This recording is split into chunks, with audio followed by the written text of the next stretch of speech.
ओम गणेशाय नमः। ओम नमः शिवाय। मैं निखिल ज्योतिष आचार्य आप सभी का मेरे चैनल पर पुनः स्वागत करता हूं। आशा करता हूं कि आप सभी स्वस्थ होंगे। महादेव की कृपा आप सभी पर सदैव बनी रहे। कि वीडियो मेष यानी कि एरीज के लिए एक अत्यंत विशेष वीडियो है, क्योंकि यह वीडियो है 20 से 26 जनवरी 2025 के साप्ताहिक राशिफल के बारे में। कैसा रहेगा आने वाला सप्ताह मेष के लिए। जो मेरा साप्ताहिक राशिफल होता है वो प्रमुखतः चंद्रमा और उनकी गति पर आधारित होता है। चंद्रमा एक ऐसे विशेष ग्रह हैं जो बहुत तेज भागते हैं, 2.25 से 2.5 दिन में राशि बदल लेते हैं। तो स्वाभाविक है कि पूरा हफ्ता जो कि 7 दिन का होता है उसमें कई बार उनका राशि परिवर्तन होगा। मन के कारक हैं। विशेषता ये भी है कि जिस भाव में जाते हैं उसको एक्टिवेट कर देते हैं, जिन ग्रहों के संबंध में आते हैं उनको एक्टिवेट कर देते हैं। इसी कारण से डे टू डे एक्टिविटीज़ पर चंद्रमा का प्रभाव बहुत होता है और इसी कारण से साप्ताहिक राशिफल की विशेषता बहुत होती है।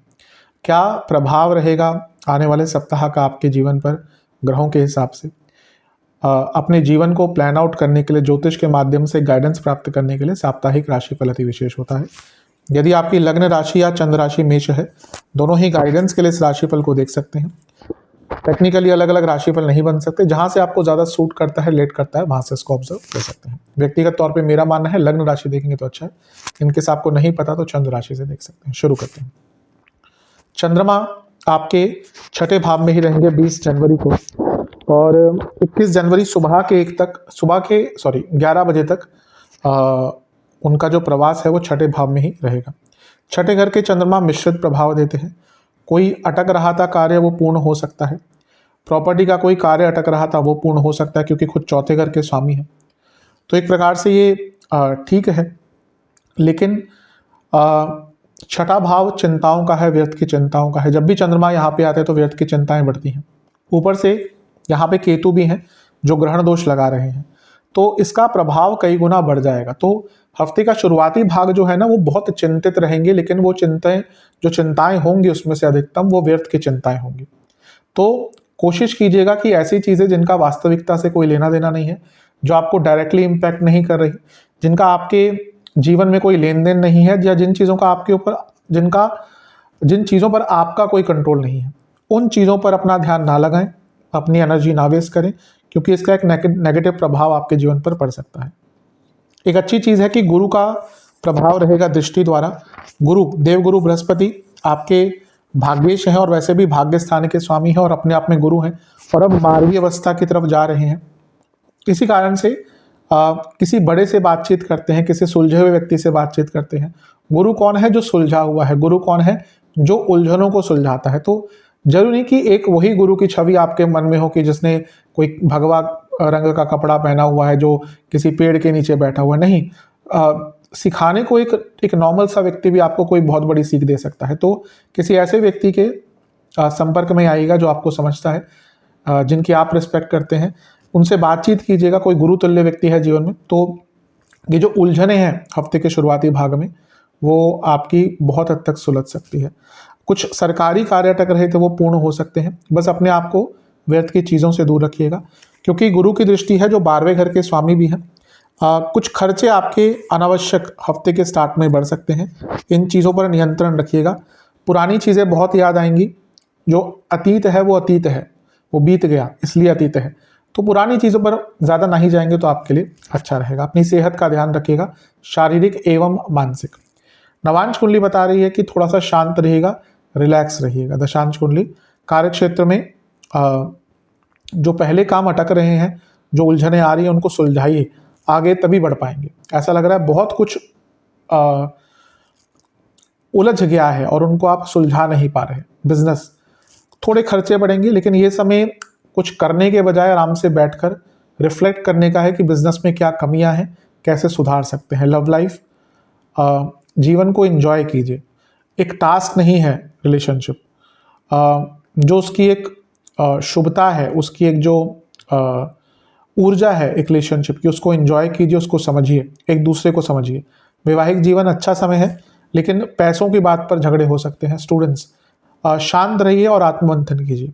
सेहत के अनुसार पेट के रोग, इन्फेक्शंस तंग करेंगे। सर्वाष्टक में आपका सप्तम भाव बली है। जो बिजनेस करते हैं, जैसा मैंने कहा, आपको अपने जीवन में अपने बिजनेस में रैदर कि क्या बदलाव लाने हैं, उन पर बैठकर यहाँ पर आत्ममंथन करना होगा। चंद्रमा का राशि परिवर्तन होगा 21 तारीख सुबह के 11 बजे और 21 तारीख को ही मंगल भी पतित होकर आपके तीसरे घर में गिर जाएंगे। क्योंकि वो लग्नेश है तो प्रभाव इसका आपके ऊपर होगा ही, मैं अलग से वीडियो बना ही चुका हूँ इस पर।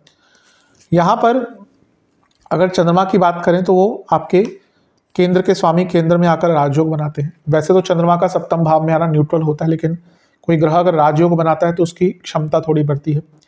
बिजनेस में आगे बढ़ पाएंगे, अगर कुछ पब्लिक से जुड़ा कार्य करते हैं उसमें संपूर्णता मिलेगी और जीवन में प्रमुख बदलाव लाने के लिए तत्पर रहेंगे और वो बदलाव ला भी पाएंगे। लग्नेश से और अभी पतित हुए ग्रह से त्रिकोण में है।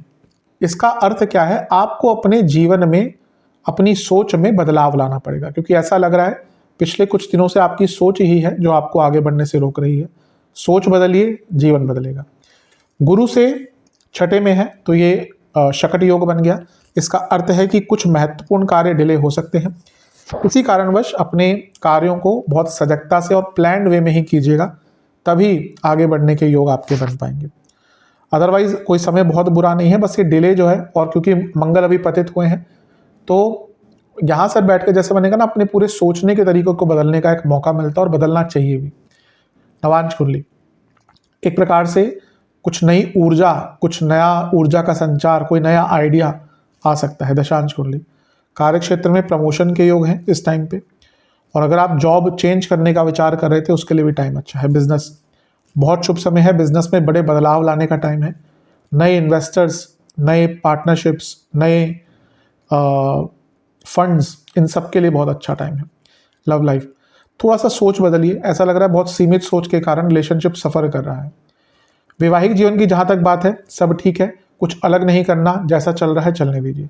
स्टूडेंट्स आप अपनी मानसिक सेहत पर ध्यान दीजिए, क्योंकि कहीं ना कहीं कितना भी अच्छा पढ़ लें, अगर मानसिक सेहत अच्छी नहीं है उसका नेगेटिव इम्पैक्ट रहेगा। सेहत की जहाँ तक बात है, आपको पेट के रोग, कफ रोग और गले के रोग तंग करेंगे। सर्वाष्टक में आपका लग्न बली है, ये इंडिकेट कर रहा है कि हफ्ते का ये भाग कुछ नई दिशा में बढ़ने की तरफ है।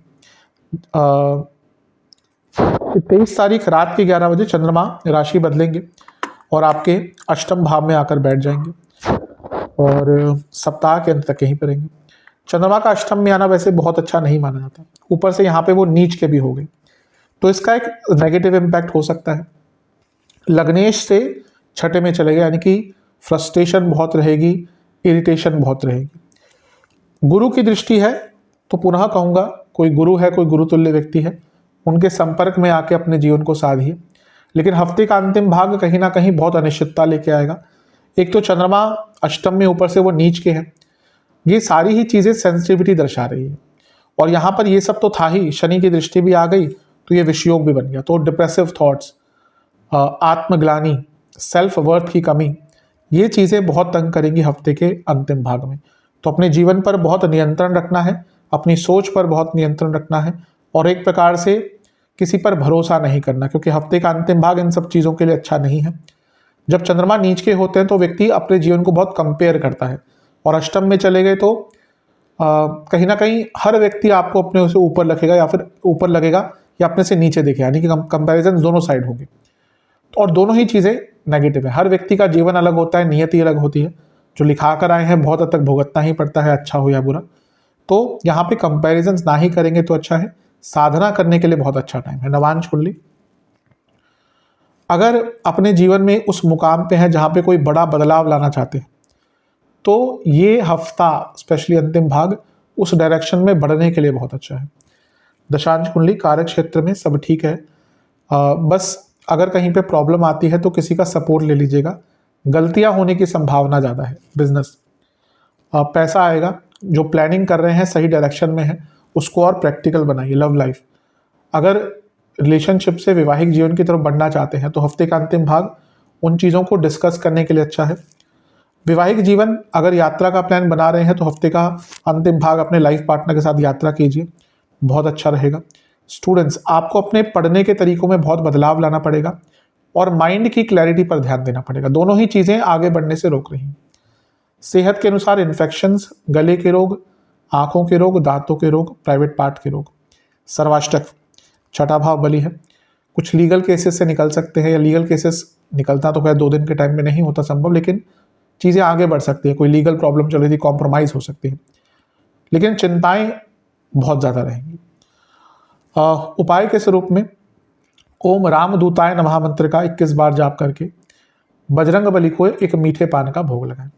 आशा करता हूं कि वीडियो आपके काम आएगी। चैनल पे नए हैं, सब्सक्राइब कर लीजिए, वीडियो को लाइक कर लीजिए। मिलता हूं आप सभी से मैं अगली वीडियो में, तब तक के लिए ओम नमः शिवाय।